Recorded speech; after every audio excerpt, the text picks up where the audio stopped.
ప్రజా టీవీ ప్రేక్షకులకు నమస్కారాలు. వార్తలు చదువుతున్నది మీ ఆంజనేయులు.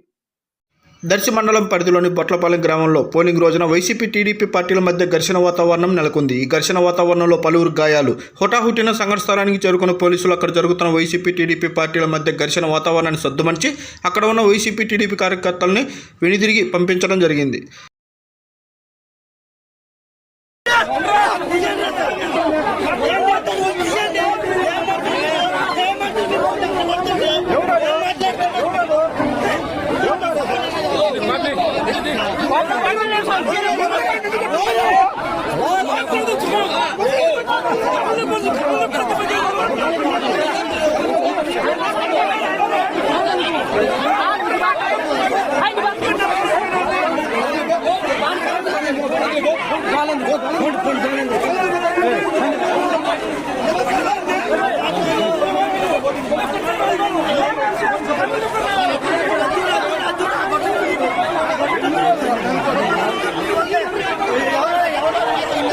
పోలీసులు ఏం చేస్తున్నారు?